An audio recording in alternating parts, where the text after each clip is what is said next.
Hello and welcome to session number 11 of Soft Skills. In this, we are going to cover positional bargaining, problem, positional bargaining, solution, principal agreement or negotiation, PIOC, people, problem or solution, objective criteria, get you where you want to go, and types of negotiators. So first of all, we'll discuss what is negotiation. Negotiation जैसा is an interactive communication process that may take place whenever we want something from someone else or another person wants something from us. Now what is the secret to creating and sustaining trust in negotiation? सबसे ज़्यादा important part आती है कि हम negotiation तो कर लेते हैं, interactive भी बना लेते हैं. जब हमें सामने वाले से कुछ चाहिए तो हम अलग अलग तरीके से negotiations करते हैं. But the most important part is what is the secret to creating and sustaining trust in those negotiations? A simple but sturdy norm in human behavior, that is the norm of reciprocity.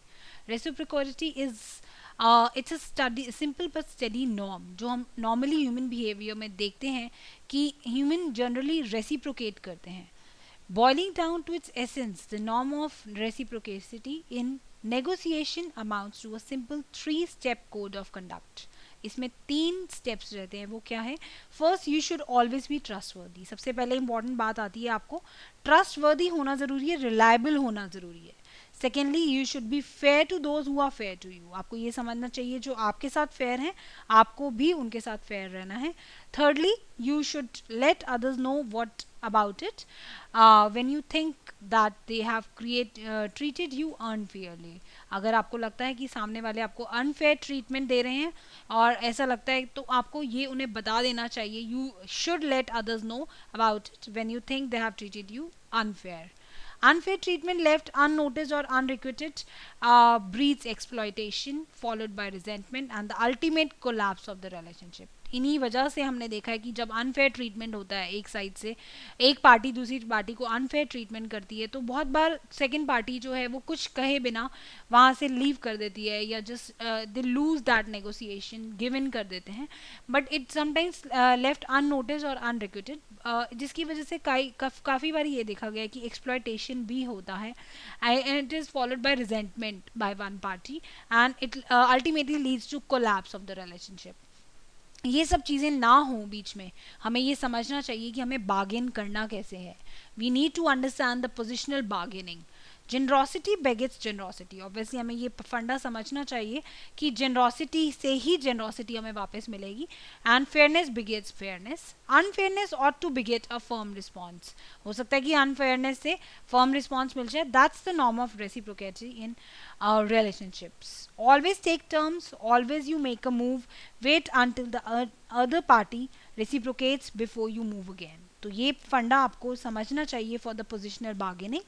Now arguing over positions produce unwise results. अब आपको ये bargaining का तरीका आना चाहिए, लेकिन अगर आप पर्टिकुलरली किसी पोजीशन को लेकर आर्ग्यू करते रहते हैं और फ्लेक्सिबिलिटी शो नहीं करते, you need to understand the norm of reciprocity. Always take terms. अलग अलग टर्म्स लेते रहिए. You always try to make a move जब तक कि आपको ऐसा लगता है wait until the other party reciprocates और before you make another move. ये चीज़ ध्यान में रखिए and you can wait until the other party reciprocate you. तो arguing over the same position again and again sometime produce unwise results. इस बात का आपको ध्यान रखना चाहिए कि इससे अनवाइज रिजल्ट्स भी आ सकते हैं. And arguing over positions is inefficient and time consuming also. हमें इस बात का ध्यान रखना चाहिए कि एक ही पोजीशन पे जब हम बार बार इनफ्लेक्सिबिलिटी नहीं लाते अपने अंदर और बार बार एक ही चीज़ पे फ्लेक्सिबल होकर बार बार उस पर ही आर्ग्यू करते हैं, ये काफ़ी इनएफिशिएंट पोजिशनल बार्गेनिंग होती है, काफ़ी इनएफिशिएंट नेगोशिएशन होता है और टाइम भी बहुत कंज्यूम होने के बाद भी हम किसी अल्टीमेट क्लोजर मोटिव पे नहीं आ पाते. दोनों पार्टीज विन विन अग्रीमेंट पे नहीं आ पाती, जिससे टाइम भी कंज्यूम हो गया और इनएफिशिएंटली आपने वो पोजिशनल बार्गेन को एंड कर दिया.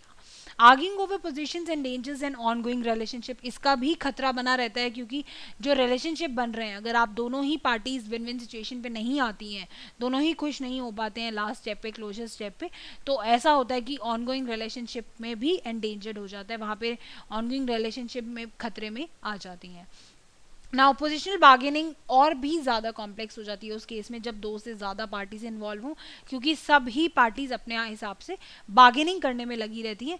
एंड हाँ, अगर हम बात करें तो being nice is not the answer है। अगर हम नाइस होकर बात कर रहे हैं, इंटरपर्सनल स्किल्स मेंटेन करना बहुत ज़रूरी है, बट नाइस होना इज़ नॉट द आंसर है, बिकॉज आपको ये जानना होगा कि एक्चुअली प्रॉब्लम है क्या and how you can get to that answer including the win win situation. Now there are two different types of problems, soft and hard. Soft में participation होता है friends का, क्योंकि गोल उनका रहेगा agreement, क्योंकि दोनों ही वो चाहते हैं कि दोनों friends ये चाहते हैं कि ये चीज़ हो जाए, तो यहाँ पे पार्टिसिपेंट्स रहेंगे फ्रेंड्स। और हार्ड पोजिशनल बार्गेनिंग में पार्टिसिपेंट्स रहेंगी दो अलग अलग एडवर्सरीज जो बिल्कुल ही एक दूसरे से कहीं भी रिलेशन नहीं है उनका, बिल्कुल this is more in formal situations, और इनका गोल रहेगा विक्ट्री, जीतना है उन्हें। सिर्फ वो ये नहीं देखेंगे कि हमारी रिलेशनशिप में कोई प्रॉब्लम आ रही है या कुछ भी, बस एक दूसरे पे विश्वास नहीं है उनको, they trust others, whereas in soft one we trust others because we are friends, तो वहाँ पे हमारे पे ट्रस्ट बना रहता है। Even in fact we give concession in offers, ताकि फ्रेंड को कोई तरह की प्रॉब्लम ना हो, साथ में किसी तरीके के रिलेशनशिप में भी कुछ एंडेंजर ना हो जाए। वहीं जो हार्ड रहेगा बार्गेनिंग वो काफ़ी डिमांडिंग रहेगा, थ्रेट रहेंगे, उसमें ज़बरदस्ती कराने की कोशिश की जाएगी, क्योंकि किसी भी तरह की कोई रिलेशनशिप का खतरा नहीं है। आप अपनी पोजीशन भी चेंज करना चाहेंगे, सॉफ्ट में थोड़ा सा आप कंसर्न शो करेंगे, जबकि हार्ड में ऐसा नहीं होगा। You dig into that your position, क्योंकि आपको किसी भी तरह का इसमें थ्रेट नहीं रहेगा कि हमारे रिलेशनशिप में कोई प्रॉब्लम आ सकती है, because the ultimate goal is to get the victory and you try to avoid the contest of will. यहाँ पे आप अवॉइड करने की कोशिश करेंगे विल को, वहीं हार्ड सिचुएशंस में you try to win a contest of will and disclose your bottom line in soft, and whereas in hard situations like in formal situations you try to mislead the other side, आप उसमें mislead करने की कोशिश करते हैं, क्योंकि जैसा मैंने कहा वहाँ पर आप बिल्कुल भी एक दूसरे से कोई contact नहीं रखते, the ultimate goal is victory, वो जैसे भी हो, तो you sometimes try to mislead the other side also for this.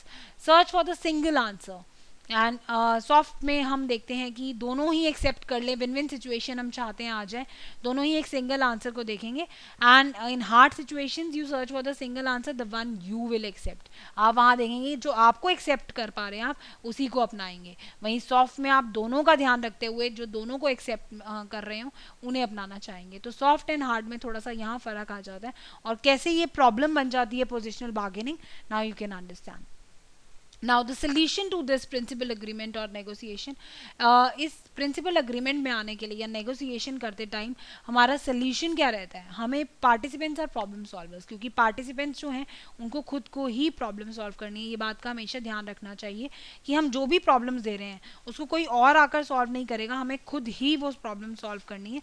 तो हमें ये ध्यान रखना होगा कि हम किसी भी तरीके से उसको assertive way में solve करें, but being nice is not the answer है। Be soft on people and hard on problems, ये बात का ध्यान रखें कि सॉफ्टनेस शो करें पीपल के साथ और प्रॉब्लम्स के साथ हार्ड रहें, क्योंकि आपको सॉल्व तो प्रॉब्लम करनी है, ना कि आपको लोगों को चेंज करना है। लोगों के साथ आपको अपने रिलेशनशिप्स अच्छे बनाने हैं और प्रॉब्लम्स को सॉल्व करते हुए, because you are the participant there, so you need the problem to solve the problem, but remember one thing, you need to be soft with people and explore common interest. दोनों आप अपने parties जो हैं वो अपने अपने common interest explore कर सकते हैं कि दोनों कहाँ पर फोकस करेंगे उन चीज़ों पे, कि दोनों को कॉमन इंटरेस्ट क्या है, दोनों की कॉमन गोल्स क्या हैं, कौन से ऐसे इंटरेस्ट हैं। प्रायोरिटीज़ डिसाइड करनी ज़रूरी है कि कौन से ऐसे इंटरेस्ट हैं जो दोनों पार्टीज़ में एक्सेप्टेबल भी हैं और जो जिनकी बहुत ज़्यादा दोनों को ज़रूरत भी है। उन चीज़ों को एक्सप्लोर करना ज़रूरी है, क्योंकि इन्हीं को जानते हुए जब हम एक दूसरे से ओपन माइंडेड होकर अपने इश्यूज़ को डिस्कस करेंगे, मल्टीपल ऑप्शंस रखेंगे, एक सिचुएशन को लेकर, एक प्रॉब्लम है उनको लेकर अलग अलग आप ऑप्शंस रख लीजिए, बाद में decide you can decide letter, but options रखने बहुत ज़रूरी हैं। उनके लिए आप दोनों को कॉमन इंटरेस्ट जानने की कोशिश करेंगे, इन्फॉर्मेशन गेन करने की कोशिश करेंगे, क्योंकि एक बार ही आप इन्फॉर्मेशन गेन कर लेते हैं वहीं से आपका बार्गेनिंग शुरू होगा। And you need to develop standard independent of ideologies and desires. तो आपको यहाँ पे कुछ अपने ऑब्जेक्टिव्स रखने बहुत ज़रूरी है, प्लान करना बहुत ज़रूरी है कि आप कितना बजट रख रहे हैं या कितना प्लानिंग, यहाँ से आपका नेगोशिएशन प्लान शुरू होता है। और वो आपको अपने डिज़ायर्स को ध्यान में नहीं रख के करना, बल्कि एक स्टैंडर्डाइज ऑब्जेक्टिव साथ में रखना है। You need to build solution based on that objective criteria. तो जो आपने ऑब्जेक्टिव रखा है, जो क्राइटेरिया रखा है, उसके ऊपर ही आपको सोल्यूशन बेस्ड अप करना है, ना कि अपने डिजायर्स और अपनी विशेस के accordingly. So you need to yield to principle and not pressure. जबरदस्ती में आकर, प्रेशर में आकर आपको वो डिसीजन नहीं लेना है, ना ही वो क्राइटेरिया फॉलो करना है. आपके पास सब ऑप्शंस हैं. You need to yield to that principle following your objective. Now this is a solution to the various problems जहाँ आप पोजिशनल बार्गेनिंग कर सकते हैं. First is people. Separate people from the problem. आप ये मत सोचिए कि ये इंसान, मैं इसके खिलाफ हूँ या इसके साथ हूँ. लोगों को उस चीज़ से बिल्कुल अलग कर दीजिए, क्योंकि आपको तो सॉल्व करनी है प्रॉब्लम. लोगों को सॉल्व नहीं करना, ना ही उन्हें चेंज करना है. आपको ये ध्यान में रखना होगा कि जो आपका फ्रेंड है या जिससे भी आप, आपकी जो ओपोनेंट पार्टी है, उनको जो पीपल हैं, you need to separate them from your problems, क्योंकि सॉल्व आपको प्रॉब्लम करनी है, not the people. Next is interest. You need to focus on interest in not position. आपको इंटरेस्ट पे ध्यान रखना है कि किस चीज़ की ज़रूरत है, क्या चीज़ें एक्सेप्टेबल रहेंगी, क्या चीज़ें हमें फोकस करनी है. ना ही आप पोजीशन का ध्यान रखिए कि ये हायर पोजीशन है या ये लोअर पोजीशन है. पोजीशन पे आपने फोकस नहीं करना है, इंटरेस्ट पे फोकस करना है. एंड ऑप्शंस, डिफरेंट पॉसिबिलिटीज़ आप सोच लीजिए, जनरेट कर लीजिए डिफरेंट आइडियाज़, ऑप्शंस जो हैं, ताकि हर एक पार्टी अपने हिसाब से, अपने ओपन माइंड में, कॉन्फिडेंस में, जो भी उनको लग रहा है वो अपने इश्यूज जो हैं वो डेवलप कर सकें. जनरेट कर लीजिए पहले different ideas. Then before deciding, आप डिसाइड तो बाद में भी कर सकते हैं. You first of all is generation of various possibilities, various options. Next is criteria. Now insist that the results be based on some objective standards. अब यहाँ पर आपको लोगों को, पोजीशंस को लेकर क्राइटेरिया डिसाइड नहीं करना, आपको रिजल्ट डिसाइड करना है और उसी पे इंसिस्ट करना है. जो आपने एक ऑब्जेक्टिव स्टैंडर्ड अपना एक तैयार किया है, जो भी एक प्लान किया है आपने ऑब्जेक्टिव, उस पर रहते हुए ही, रेजोल्यूशन जो आपने तैयार किया है उस पर रहते हुए ही आपको बार्गेनिंग करना है. इसमें आपको लॉजिस्टिक्स वगैरह का ध्यान रखना है. ऑफर्स जो आपको मिल रही हैं, ओपनिंग ऑफर्स या सब्सिक्वेंट ऑफर्स, कंसेशंस का ध्यान रखते हुए आप लास्ट स्टेप पे, क्लोजर स्टेप पे आएंगे, रेजोल्यूशन पे. बट आपको ये पता होना चाहिए कि what is the best way to resolve that problem. Is there an elegant solution for this? This is the right solution. Be on constant lookout for compromise and creative solution. तो आपको ये ध्यान में रखना होगा कि वो मेरे ऑब्जेक्टिव भी पूरे हों, और एक कॉन्स्टेंट लुकआउट आपको अपने कॉम्प्रोमाइज के साथ भी करना है. And you need to create the creative solution for that. Now, do you think people are problem or they are solutions? कोई भी प्रॉब्लम है अगर, उसका वो प्रॉब्लम का हिस्सा बन जाते हैं या वो सोल्यूशन प्रोवाइड करते हैं. पहले तो आपको ये ध्यान रखना होगा कि नेगोशिएटर्स आर पीपल फर्स्ट. कि नेगोशिएटर्स कोई मशीन नहीं है, वो भी आप ही की तरह एक इंसान है. तो वो एक पीपल हैं, तो हमें पीपल से ही बात करनी है. So don't try to put yourself in their shoes. खुद को उनके शूज़ में रखकर देखिए कि अगर आप उस सिचुएशन पे होते. अपने डिज़ायर्स और विशेस को हमेशा ध्यान में मत रखिए. आप ये भी ध्यान रखिए कि जो सामने वाला इंसान है, सामने ओपोनेंट पार्टी है, अगर आप उसकी जगह होते तो आपको क्या इस टाइम पे सही लगता, आप क्या बार्गेन करते. उन चीज़ों का ध्यान रखना बहुत ज़रूरी है. Don't deduce their intention from your fears. जिस बात का आपको डर है उसके अकॉर्डिंगली उनकी इंटेंशंस डिड्यूस करने की कोशिश मत कीजिए. हो सकता है वो कुछ और सोचते हो, उनकी थिंकिंग कुछ और हो, उनका एटीट्यूड कुछ और हो, क्योंकि एटीट्यूड इज़ क्रिटिकल. और आपको एटीट्यूड समझना बहुत ज़रूरी है कि वो किस वे से, क्या इंटेंशन है. अपने फियर्स के अकॉर्डिंगली उनकी इंटेंशन डिड्यूस करना बिल्कुल गलत है. And don't blame them for your problems. आपके साथ कोई प्रॉब्लम है, आपके साथ वो चीज़ हो रही है, तो सामने वाले को ब्लेम मत करिए, ना ही अपने विशेस और डिज़ायर्स के अकॉर्डिंगली उन पर वो चीज़ें फोर्स करिए कि वो अपनाएं उन्हें. बल्कि आपको ये सोचना चाहिए कि आपके डिज़ायर्स और विशेस से हटकर एक जो स्टैंडर्डाइज ऑब्जेक्टिव आपने सेट किया है वो आपने पूरा करना है. ना ही इमोशनल आउटबर्स्ट का भी रिएक्ट मत करिए. हो सकता है कभी कोई लोग होते हैं इमोशनल इंटेलिजेंटली नहीं बिहेव करते हैं, वो गुस्से में आ जाना या इस टाइप की चीज़ें, तो उन चीज़ों का पर रिएक्ट मत करिए, तभी एक ये सक्सेसफुल बार्गेनिंग हो पाएगी. And you need to listen actively and register what the other side says. सामने वाले की बात सुनना भी, जैसा मैंने कहा, आप उनकी जगह पर सोचकर अपने आप को रखिए. You need to put yourself in their shoes, और ध्यान से सुनिए कि वो क्या कहना चाहते हैं. And now you need to speak about your side also and not theirs. दोनों तरीकों से आपको ध्यान में रखना है. एंड क्योंकि आपको अपनी वर्किंग रिलेशनशिप का भी ध्यान रखना है.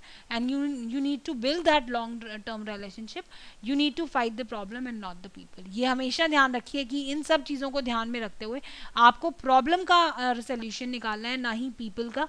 तो ये चीज़ हमेशा ध्यान में रखिए कि नेगोशिएटर्स भी एक इंसान है और उनकी सिचुएशन कोई और भी हो सकती है. इस तरीके की चीज़ों को अपने दिमाग में रख कर ही आप उस सोल्यूशन के क्लोजर फेज पर आ सकते हैं. Now position versus interest.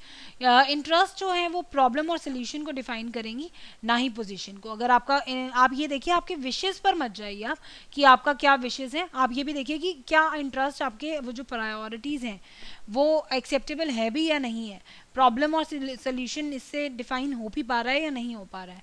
क्योंकि पोजीशंस कभी कभी स्मोक की स्क्रीन की तरह एक्ट करती हैं, जिसकी वजह से हम कभी कभी जो हमारे हायर पोजीशंस पे अथॉरिटीज़ जो हैं उनका एक्चुअल जो हिडन इंटरेस्ट हैं वो देख नहीं पाते हैं हम, क्योंकि वो उनकी पोजीशन हमारे लिए एक स्मोक स्क्रीन बन जाती है और वो ऑब्स्ट्रक्ट कर देती है हमारी एबिलिटी को उनके हिडन इंटरेस्ट को देखने से. You need to identify interest by asking why and why not.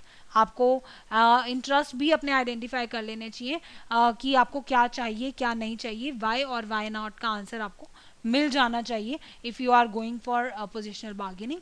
And look forward and not backward. अगर आपने एक बार उस चीज़ को मान लिया है तो आगे की तरफ बढ़िए. Look forward for that, not backward. और डिटर्मिन्ड रहिए, यानी कि जो आपने ऑब्जेक्टिव स्टैंडर्डाइज ऑब्जेक्टिव तैयार कर लिए हैं उनसे आप पीछे मत हटिए, but you need to be at flexible for that. थोड़ा सा आपको फ्लेक्सिबिलिटी आनी चाहिए, क्योंकि ज़बरदस्ती आप किसी से काम अगर करवा लेते हैं, बार्गेनिंग नहीं करते हैं प्रॉपरली, तो और विन विन सिचुएशन पर नहीं आते हैं, तो वो चीज़ें लॉन्ग टर्म रिलेशनशिप में काफ़ी नाकामयाब हो पाती होती हैं. Be soft on people and but hard on problems. इस बात का हमेशा ध्यान रखिए कि लोगों के साथ आप सॉफ्ट एटीट्यूड कैरी करिए, but you need to be hard on problems. और बेस्ट वे आप ये सोचिए कि आप उस प्रॉब्लम का किस तरीके से बेस्ट सोल्यूशन निकाल सकते हैं. You need to be hard on that problem और उसके हर तरीके से आप बेस्ट पॉसिबल आउटकम्स ढूंढिए ताकि आगे के रिलेशनशिप पे भी कोई असर ना आए. And these are some options that get you closer to your to the solutions. तो ये कुछ ऑप्शंस हैं जिनसे कि आप सोल्यूशंस के ज़्यादा पास भी आ पाएंगे. Brainstorm on widening the options. अपने दिमाग में पूरा एक बार उस चीज़ पे पूरा सोच लीजिए अलग अलग ऑप्शंस को. आपको नॉट ब्रिजिंग द डिफरेंसेस, आपको डिफरेंसेस ब्रिज अप नहीं करने हैं. इनफैक्ट जो अलग अलग ऑप्शंस हैं उस प्रॉब्लम को लेकर, उनको कैसे आप उनके बारे में सारे अलग अलग नज़रिए से, अलग अलग पॉइंट ऑफ व्यू से आप ब्रेनस्टॉर्म करिए and increase the options by seeing the issue in specific as well as general terms. आपको उस इशू को हर नज़रिए से देखना है. अलग अलग ऑप्शंस आपको तभी मिल पाएंगे जब आप उसको स्पेसिफिक या जनरल टर्म्स दोनों से ही देख पाएंगे उस नज़रिए को. Think of their problem as a part of negotiation process. उनकी प्रॉब्लम को एक नेगोशिएशन का पार्ट देखिए, क्योंकि नेगोशिएशन अगर हम देखें तो हम हर समय नेगोशिएशन करते हैं. Negotiation is we most of us negotiate with one another frequently. तो नेगोशिएशन जब हम करते हैं तो हमारे दो ही चॉइसेस होते हैं, या तो हम उसमें इम्प्रूव करने की कोशिश करते हैं या वहीं पर हम गिव अप कर देते हैं. क्योंकि एक आर्ट है जो हमें समझना चाहिए कि जो भी प्रॉब्लम है उसको हम इस आर्ट से ही पूरा कर सकते हैं. And we all know how to negotiate by learning the basic skills on the playground of life. And don't make threats and portray the unwanted effects of decision.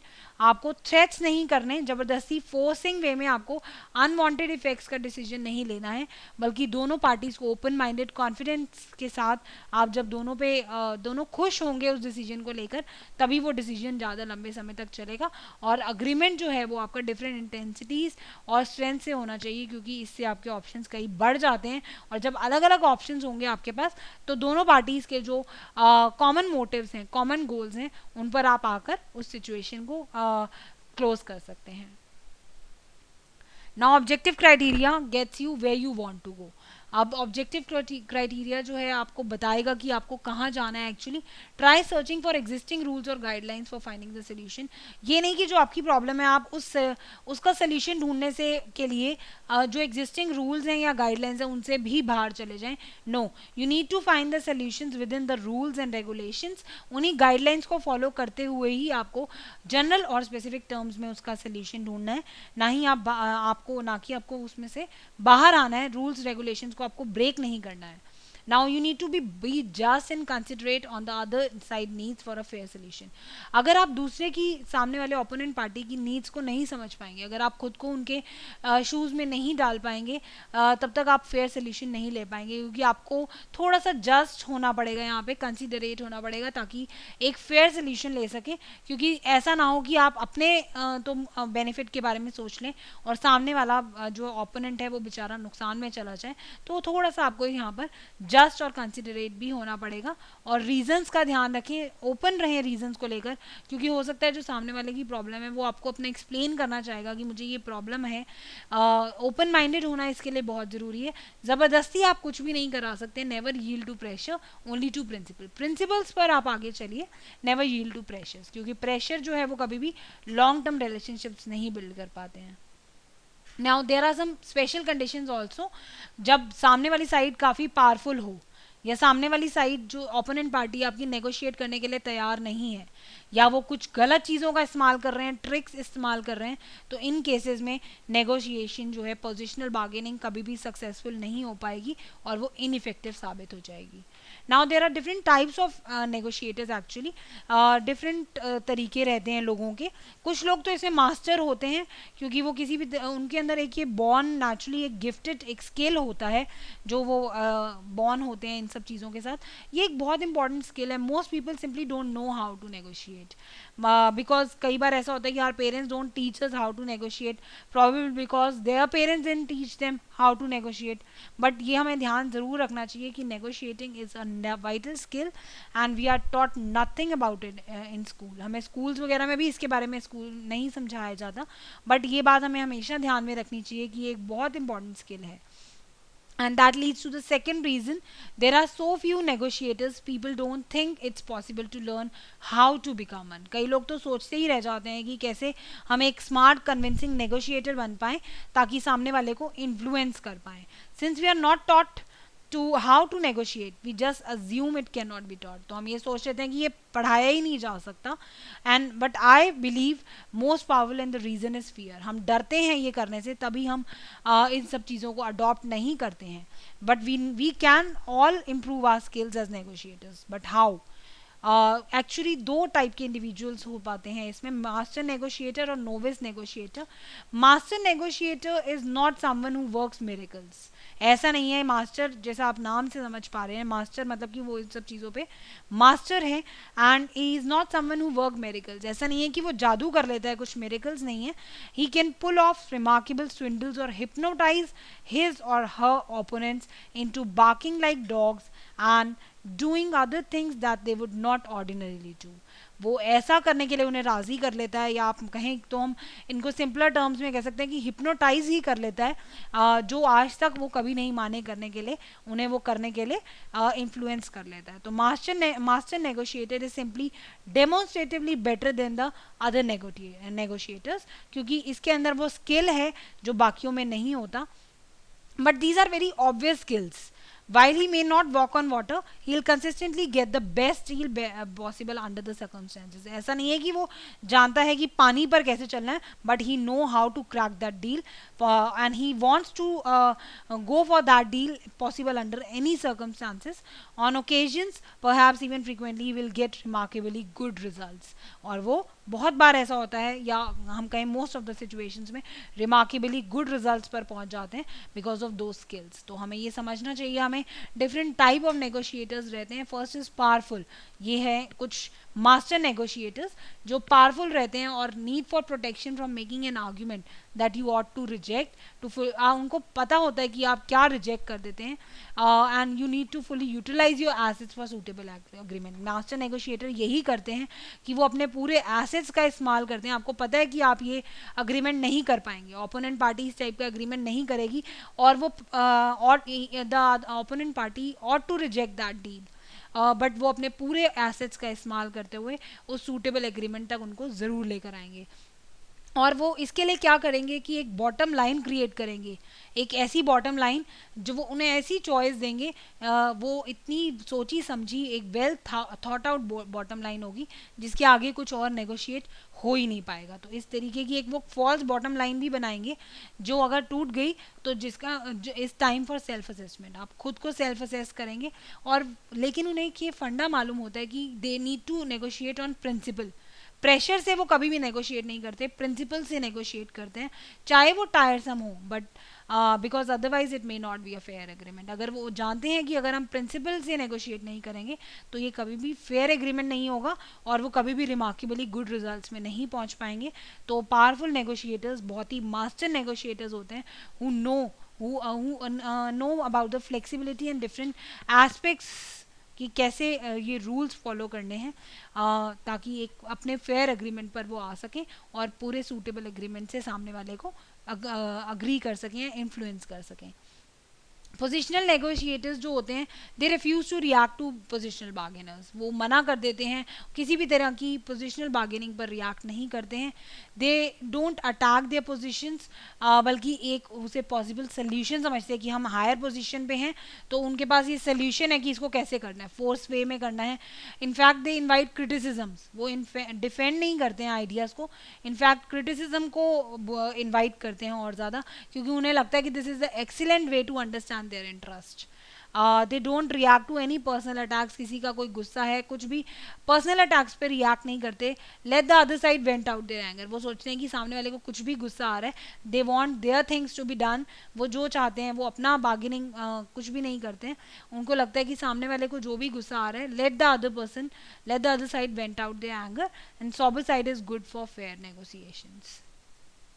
This is all about positional negotiators.